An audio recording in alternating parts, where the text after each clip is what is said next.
पर उसने पृथ्वी के साथ घर जाने से मना कर दिया, क्योंकि वो पुष्कर को छुड़ाए बिना वापस घर नहीं जाना चाहती थी। इसलिए उसने अपने साथ सत्या, शिवम, पूर्णा और हर्ष को मिला लिया। सिया ने सबको एक प्लान बताया जिसको सबने मान लिया। सत्या ने अपना हाथ खड़ा करते हुए कहा, भाभी सा, मने एक शंका है। पूर्णा सत्या की बात सुन बड़बड़ाते हुए बोली, इतने अच्छे प्लान में भी इस छोरे को शंका है। सत्या ने पूर्णा को देखते हुए पूछा, तूने कुछ कहा के? पूर्णा ने ना में सिर हिलाकर कहा, मैंने कुछ ना कहा। तू अपनी शंका दूर कर ताकि हम लोग मिलकर प्लान को आगे बढ़ावे। पूर्णा की बात में हामी भरते हुए सिया बोली, हाँ भाई साहब बोलिए, क्या शंका है आपको? आपकी शंका दूर करके हम प्लान आगे बढ़ा सकते हैं। सिया की बात सुनकर सत्या ने पूछा, भाभी सा, आपने ये बात तो बताई ही नहीं कि आप भाई सा को तलाक क्यों दे रही हैं? सत्या की बात सुनकर सिया, हर्ष और पूर्णा तीनों मुंह बनाते हुए सत्या की ओर देखने लगे। पूर्णा ने माथे पर हाथ रखते हुए कहा, हे महारा राम जी, थारे सामने जीजी ने अभी अभी रामायण सुना दी है, तो भी थारे को समझ नहीं आया कि रावण का वध राम जी ने किया था। एंटीक पीस है तू तो छोरा। पूर्णा की बात सुनकर शिवम, हर्ष और सिया मंद मंद मुस्कुराने लगे। सत्या उन सबको गुस्से में घूरने लगा।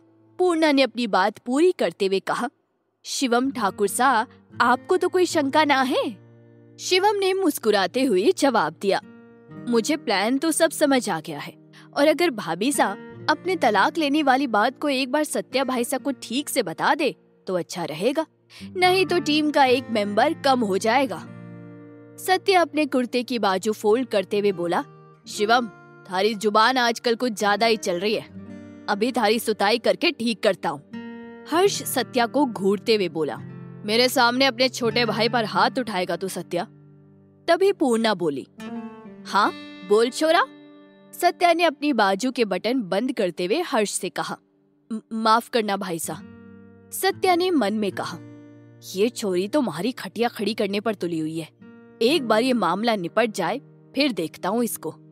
सिया ने सबको हाथ दिखाते हुए कहा, भाई साहब शांति से मेरी बात सुनो और समझो। मैं पुष्कर भाई साहब को छुड़ाने के लिए इस प्लान पर काम करना चाहती थी। मैं आपके भाई साहब को कोई तलाक नहीं दे रही हूँ। वकील साहब तो पुष्कर भाई साहब के केस से जुड़ी बात करने के लिए आए हैं। सत्या को सिया की बात सुनकर सुकून तो मिला, लेकिन उसने फिर से सवाल किया, पर भाभी साहब आपको यहाँ रुकने की क्या जरूरत थी? आप ये प्लान हवेली में रहकर भी पूरा कर सकती थी। भाई साहब भी इस प्लान को पूरा करने में आपकी मदद करते। सिया ने सत्या की बात का जवाब दिया, भाई साहब आपको सच में ऐसा लगता है कि पुष्कर भाई साहब से गुस्सा होकर उनकी शक्ल देखने से भी मना करने वाले आपके भाई साहब मेरी इस प्लान में मदद करते? वो मुझे इस प्लान को पूरा करने ही नहीं देते। आप जानते हैं ना कि ये प्लान कितना खतरनाक है। समर्थ जी तो मुझे हवेली से बाहर ही नहीं जाने देते। सिया की बात सुनकर सत्या बोला, ये बात तो आपने सही कही भाभी साहब, पर भाभी साहब हमारे पास समय बहुत कम है। राणावत पुष्कर का केस फास्ट ट्रैक में डालकर पुष्कर को जल्दी सजा दिलवा देगा। शिवम भी सत्या की बात में हामी भरते हुए बोला, हाँ भाभी साहब सही बोल रहे हैं सत्या भाई साहब, हमारे पास बहुत कम समय है। पुष्कर भाई साहब को कोर्ट में पेश करने से पहले हमें उनको जेल से छुड़ाना होगा। सिया ने सबको भरोसा दिलाते हुए कहा, आप लोग मेरा विश्वास कीजिए, हम सब लोग मिलकर काम करेंगे तो पुष्कर भाई साहब के कोर्ट में पेश होने से पहले हम उनको छुड़ा लेंगे। सिया बात कर रही थी कि तभी पूर्णा का फोन बजने लगा। पूर्णा ने अपना फोन देखते हुए कहा, जीजी अब मने घर जाना होगा, बापू सा का फोन आ रहा है, आप चिंता मत करना, मैं टाइम से आ जाऊंगी। पूर्णा की बात सुनकर सिया ने कहा, अरे पूर्णा तुम अकेली कैसे जाओगी? पूर्णा ने झट से जवाब दिया, जैसे आई थी जीजी। सिया पूर्णा को समझाते हुए बोली, अरे बाबा मेरा मतलब है मैं सत्या भाई सा को तुम्हारे साथ भेज देती हूँ, तुम इनके साथ चली जाओ। पूर्णा सत्या का नाम सुनकर मना करते हुए बोली, कोई बात नहीं जीजी मैं चली जाऊंगी। सिया ने कहा, कैसे कोई बात नहीं, चुपचाप जाओ भाई सा के साथ। सत्या भाई सा इसे घर छोड़ आइए। सत्या सिया की बात मानते हुए बोला, जी भाभी सा। सिया की जिद के कारण सत्या और पूर्णा को उसकी बात माननी पड़ी और वो दोनों बाहर चले गए। हर्ष के घर से बाहर निकलते ही पूर्णा सत्या की गाड़ी के अंदर ना बैठकर पैदल ही आगे जाने लगी। तो उसको पुकारते हुए सत्या ने कहा, ए पहलवान, सुनो पहलवान। पूर्णा सत्या की आवाज सुनकर उसके पास आई और मुंह बनाते हुए बोली, क्या चाहिए तारे को? सत्या बोला, मने कुछ ना चाहिए पहलवान, मैं तो थारे को घर छोड़ने के वास्ते बुला रहा था। पूर्णा ने मुंह बनाते हुए कहा, मैं चली जाऊंगी, तू अपना काम कर, समझा? पूर्णा वहां से जाने लगी तो सत्या ने बड़बड़ाते हुए कहा, कितनी जिद्दी छोरी है, एक तो गाड़ी से घर छोड़ने के लिए बोल रहा हूँ, ऊपर से अकड़ दिखा रही है, इसको तो मैं बताता हूँ। सत्या दौड़कर पूर्णा के पास गया और उसका रास्ता रोककर खड़ा हो गया। पूर्णा ने मुंह बनाते हुए कहा, अब थारे को क्या हुआ, म्हारा रास्ता छोड़ छोरा। सत्या ने ना में सिर हिलाकर कहा, मैं थारा रास्ता नहीं छोड़ूंगा, भाभी सा ने थारे को घर छोड़कर आने के लिए बोला है, थारे को इतना घमंड किस बात का है? मैं थारे को सामने से घर छोड़ने के लिए बोल रहा हूँ और तू मना कर रही है। पूर्णा ने मुंह बनाते हुए कहा, तुम्हारी मर्जी, मैं मना करूँ या थारे साथ जाऊँ, थारे को इतनी प्रॉब्लम क्यों हो रही है? म्हारा रास्ता छोड़ और मने जाने दे। सत्या ने पूर्णा को बाजू से पकड़कर अपने पास खींचते हुए कहा, ज्यादा जिद मत कर पहलवान, चुपचाप हमारे साथ चल, नहीं तो थारी जोड़ीदार को बता दूंगा, फिर उसको मना करना, और भाभी सा के सामने मना करने के वास्ते तो थारे पास कोई बहाना भी नहीं है। सत्या की बात सुनकर पूर्णा ने मुंह बनाते हुए कहा, छोरा तू घना पछताएगा, जानबूझकर हमारे से पंगा ले रहा है तू, भूल मत मैं पूर्णा सिंह रावत हूँ। पूर्णा ने अपनी बाजू छुड़ाई और सत्या की गाड़ी में पैसेंजर सीट पर बैठ गई। सत्या के चेहरे पर घमंड भरी मुस्कान आ गई थी। पूर्णा ने मुंह बनाते हुए कहा, अब बटे खड़े खड़े दांत फाड़ना बंद कर और गाड़ी में बैठ, मने देर हो रही है। सत्या जीप पे बैठ गया और ड्राइव करते हुए वहां से निकल गया। दूसरी ओर सत्या के जाते ही शिवम ने सिया के कान में कहा, देखा आपने भाभी सा, सत्या भाई सा और पूर्णा को, सच में इन दोनों के बीच कुछ तो गड़बड़ है। हर्ष ने शिवम की बात सुनकर मुंह बनाते हुए कहा, शिवम गड़बड़ है नहीं पर हो जाएगी, तुम और वकील साहब मेरे साथ चलो, हमें बेल के लिए कोर्ट जाना है, शायद आज ही बेल मिल जाए। शिवम ने हाँ में सिर हिला दिया और हर्ष के साथ वकील को लेकर निकल गया। सिया अपने कमरे में चली गई। पूर्णा के घर पहुंचने पर पूर्णा गाड़ी से उतरी। सत्या पूर्णा का घर देखते हुए बोला, थारा घर तो घड़ा सूत रहा है पहलवान। पूर्णा ने अपने मुंह पर बड़ी सी झूठी मुस्कान लाते हुए कहा, थैंक यू मारे घर की तारीफ करने के लिए, अब अट्ठे से जाओ। सत्या ने मुंह बनाते हुए कहा, तने छोड़ने थारे घर आया हूँ, पानी पीने के लिए तो पूछ ले मारे से। पूर्णा ने मुंह बनाते हुए कहा, एसीपी साहब के घर पर छाछ पी थी ना, इतनी जल्दी प्यास लग गई थारे को? मारा ज्यादा दिमाग गरम मत कर छोरा और निकल अट्ठे से, नहीं तो मैं मारे बापू सा को बुला लूंगी। सत्या ने मुंह बनाते हुए कहा, जा रहा हूँ। सत्या गाड़ी लेकर वहाँ से चला गया। पूर्णा भी मुंह बनाते हुए घर में चली गई। लंदन में अक्षत के घर में अक्षत अपने कमरे में था। वो सोफे पर बैठा लैपटॉप पर काम कर रहा था। तभी पाखी आरव को गोद में लेकर रूम में आई और आते ही बोली, अरे आप अभी तक काम कर रहे हैं अक्षत जी? अक्षत ने मुस्कुराते हुए कहा, मुंबई से सुदेश ने एक प्रोजेक्ट की प्रेजेंटेशन भेजी है, उसमें बहुत गलतियां हैं, बस वही ठीक कर रहा हूँ। वैसे हमारे छोटू कंवर आरव सिंह राठौर सो गए क्या? पाखी ने स्माइल करते हुए कहा, हाँ आरव सो गया। पाखी ने आरव को बेड के बगल में रखे पालने में लिटाया और अक्षत के पास आई। पाखी ने अक्षत के कंधे पर सिर रखा और उसके एक बाजू में अपना हाथ डालकर उसे लिपट कर बैठ गई। पाखी ने अक्षत से पूछा, अक्षत जी अब आरव 4 महीने का होने वाला है, हमें अब आरव के भाई बहन के बारे में सोचना चाहिए। पाखी की बात सुनकर अक्षत की उंगलियां लैपटॉप के कीबोर्ड पर चलना बंद हो गई और उसके चेहरे पर मुस्कान की जगह टेंशन आ गई। अक्षत ने पाखी का हाथ हटाते हुए कहा, पाखी आरव अभी छोटा है, उसे थोड़ा बड़ा हो जाने दो, उसके बाद हम इस बारे में सोचेंगे। पाखी ने मुंह बनाते हुए कहा, अक्षत जी आप बदल गए हैं, आपने 1 साल से मुझे छुआ भी नहीं है, एक किस तक नहीं की। क्या हुआ है आपको? क्या अब आपको मैं अच्छी नहीं लगती? क्या अब आप मुझसे प्यार नहीं करते? अक्षत ने पाखी के मुंह पर उंगली रखते हुए कहा, ऐसी बात अपने दिमाग में भी मत लाना पाखी। आप और आरव मेरी जिंदगी हो और जिंदगी से कौन प्यार नहीं करता। मैं आप दोनों से बहुत प्यार करता हूँ। इतना कहकर अक्षत ने पाखी के होठों पर अपने होठ रख दिए। अक्षत ने पाखी को किस करते हुए मन में कहा, सॉरी पाखी, मैं आपसे दूर नहीं रहना चाहता, पर मैं मजबूर हूँ। मुझे सिया भाभीसा से आपके लिए बात करनी होगी। रात के समय सिया हर्ष के घर में खाना खाकर अपने कमरे में आई थी।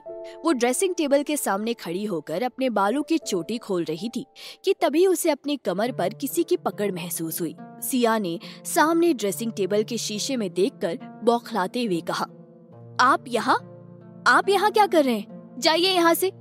समर्थ ने सिया को पलटकर अपनी बाहों में भर लिया। समर्थ ने सिया के बालों को उसके कान के पीछे करते हुए उसके थप्पड़ वाले गाल को छुआ तो सिया ने अपनी नजरें झुका ली। सिया नजरें फेरते हुए बोली, छोड़िए मुझे। समर्थ ने सिया से पूछा, तू सच में हमारे से नाराज हो गई है? सिया ने हाँ में सिर हिलाया तो समर्थ ने सिया के गाल को अपने होठों से छुआ और बोला, अब भी नाराज है तू? सिया समर्थ की इस हरकत से बर्फ की तरह जम गई, लेकिन फिर उसने समर्थ से छूटने की कोशिश करते हुए कहा, हाँ मैं नाराज हूँ, छोड़िए। समर्थ ने सिया की गर्दन पर अपने होठों रखते हुए पूछा, अब? तो सिया कुछ नहीं बोली।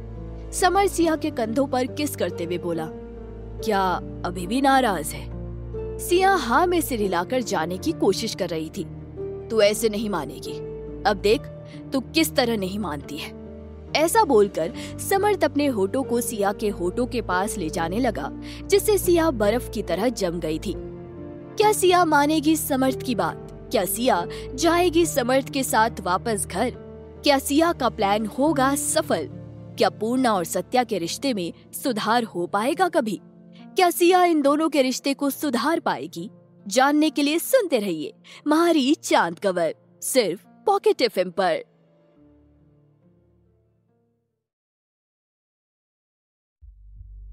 सिया के प्लान पर उसकी पूरी टीम काम करने को तैयार हो गई थी।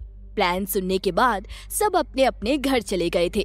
रात के समय सिया अपने कमरे में थी। वो आराम करने से पहले ड्रेसिंग टेबल के सामने खड़ी होकर अपनी चोटी खोल रही थी कि तभी समर्थ पिछली रात की तरह चोरी छिपे सिया के कमरे में आ गया। उसने सिया को मनाने की कोशिश की, पर सिया नहीं मानी तो वो सिया को किस करते हुए उसे मनाने की कोशिश करने लगा। सिया ने आंखें बंद करके कानों पर हाथ रखे और चिल्लाने लगी। सिया के ऐसा करने से समर्थ बौखला गया था। समर्थ ने सिया को समझाते हुए कहा, ए चतुरी, क्यों शोर मचा रही है? हर्ष उठ जावेगा। समर्थ ऐसे ही सिया को समझा रहा था कि तभी हर्ष की आवाज आई, सिया, सिया, क्या हुआ? हर्ष ऐसे सिया को पुकारते हुए सीढ़ियों से ऊपर की ओर सिया के कमरे की तरफ बढ़ रहा था। हर्ष की आवाज सुनकर समर्थ ने माथे पर हाथ रखते हुए कहा, लो आ गया, इसका ही इंतजार था। समर्थ ने इधर उधर देखा और छुपने की जगह ढूंढने लगा। सिया अभी भी चिल्ला रही थी। अचानक से दरवाजा खुला और हर्ष की आवाज आई, सिया, क्या हुआ? सिया ने अपनी आंखें खोली और चिल्लाना बंद करके इधर उधर देखने लगी। वहाँ समर्थ नहीं था, लेकिन सामने दरवाजे पर हर्ष खड़ा था। हर्ष ने सिया के पास आते हुए पूछा, क्या हुआ सिया, तुम चिल्ला क्यों रही थी? सिया ने उंगली से इधर उधर इशारा करते हुए हड़बड़ा कर कहा, भाई साहब वो वहाँ पर। सिया को ऐसे इधर उधर इशारा करते हुए देखकर हर्ष ने अंदाजा लगाते हुए मन में कहा, लगता है कि समर्थ आज फिर से आया था, लेकिन वो इतनी जल्दी भाग तो नहीं सकता। लगता है कि यही कहीं छुपा होगा, उसको मजा तो चखाना ही पड़ेगा। हर्ष ने सिया को शांत करते हुए कहा, सिया शांत हो जाओ, मुझे लगता है कि कोई चोर आज पुलिस वाले के घर में घुसा है, पर तुम चिंता मत करो, मैं देखता हूँ चोर को। समर्थ अभी भी बालकनी में ही छुपा हुआ था और उसको हर्ष की बातें साफ सुनाई दे रही थी। समर्थ ने बिगड़ते हुए मन में कहा कि मैं चोर हूँ, हर्ष मने चोर बोल रहा है, इस बात के लिए मैं तने अच्छे सबक सिखाऊंगा और चतुरी तने तो कभी नहीं छोड़ूंगा। हर्ष सिया की ओर देखकर मुस्कुराया तो सिया ने उसकी मुस्कान देखकर मन में कहा, लगता है कि भाईसा को पता चल गया है कि समर्थ यही है। सिया थोड़ा शर्माने लगी। हर्ष ने बालकनी की ओर देखते हुए कहा, सिया तुम भी ना बहुत भोली हो, बालकनी का डोर खुला छोड़ रखा है तुमने, चोर तो घुसेगा ही ना। रुको मैं बंद कर देता हूँ, तुम इसे बंद करके सोया करो। हर्ष ने बालकनी का दरवाजा बंद कर दिया। सिया ये सब देखकर मुस्कुरा रही थी। वही समर्थ जो बालकनी में छुपा था, उसने मुट्ठी भींचते हुए मन में कहा, चतुरी, तूने हमारे साथ ये सब करके अच्छा ना किया। तन्ने मैं इतनी आसानी से ना छोड़ूंगा। ऐसा बोलकर समर्थ बालकनी से नीचे आया और घर से बाहर निकल गया। सिया मंद मंद मुस्कुरा रही थी। हर्ष ने सीरियस होकर सिया से सवाल किया, सिया, क्या ठाकुर साहब फिर से यहाँ आए थे? उन्होंने तुमसे कोई झगड़ा तो नहीं किया ना? सिया ने मना करते हुए जवाब दिया, नहीं भाई साहब। हर्ष ने झट से पूछा, तो फिर तुम चिल्लाई क्यों? क्या कर रहा था वो तुम्हारे साथ? हर्ष की बात सुनकर सिया की आंखें बड़ी हो गई। सिया ने हिचकिचाते हुए जवाब दिया, वो कुछ कर ना पाए इसलिए चिल्लाई थी।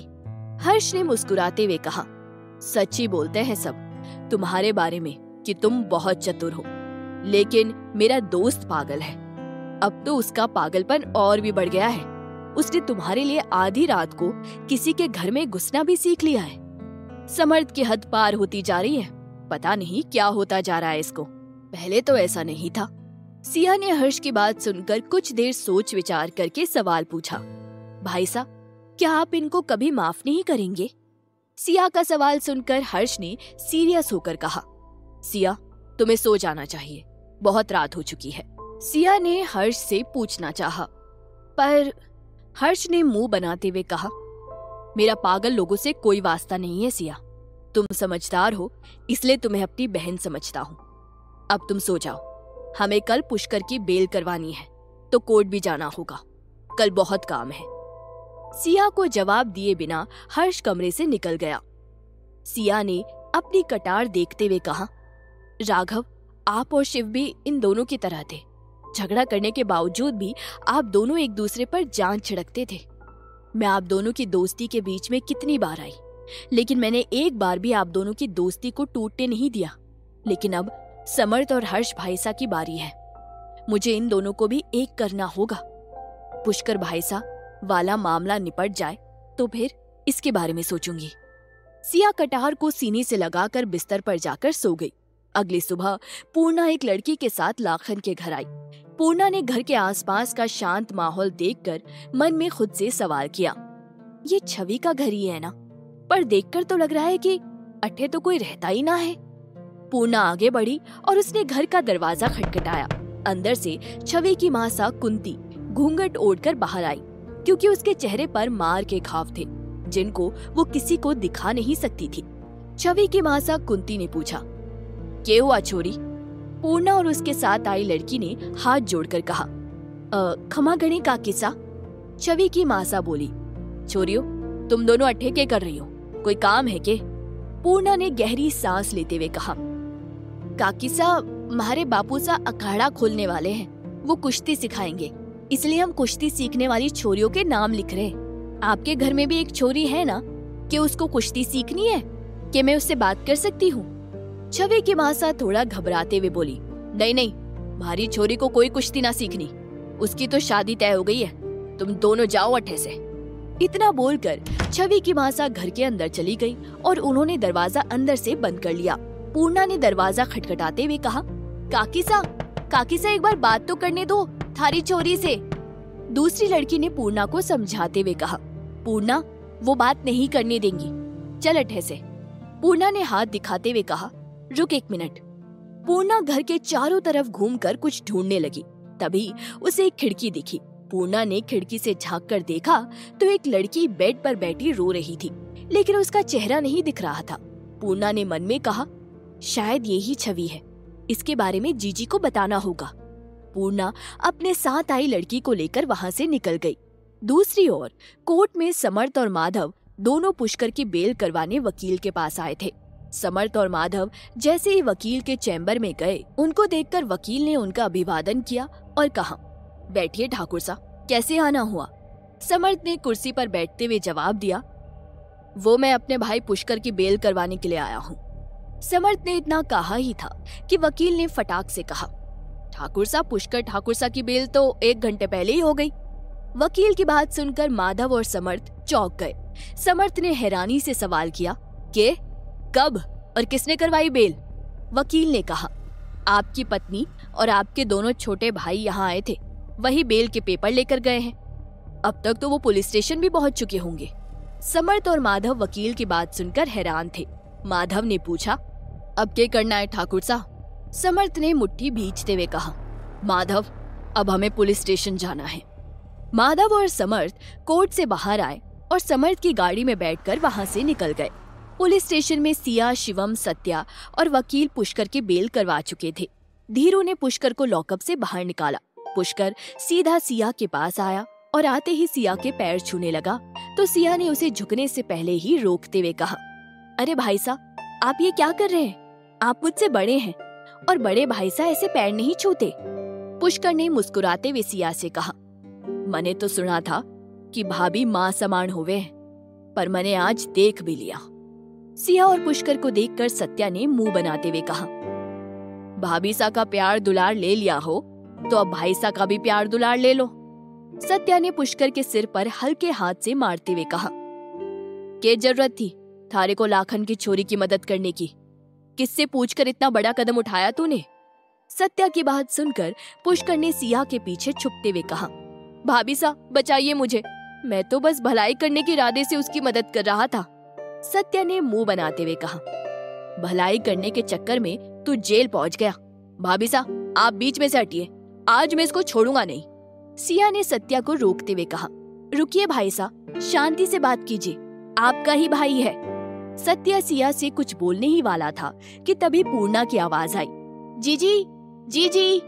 सबने पूर्णा की ओर देखा। सिया ने पूछा, क्या हुआ पूर्णा, तुम इतनी हड़बड़ाई क्यों हुई हो? सिया की बात सुनकर पूर्णा ने कहा, जीजी वो छवि। पूर्णा ने छवि के घर में जो भी हुआ वो सब सिया को बता दिया। छवि की बात सुनकर सभी परेशान हो गए। हर्ष भी वही था। छवि के बारे में सुनकर हर्ष ने कहा, ये लाखन तो बहुत चालाक है, अपनी बेटी को बंद करके रखा है ताकि हम लोग उसकी बेटी तक ना पहुंच पाए।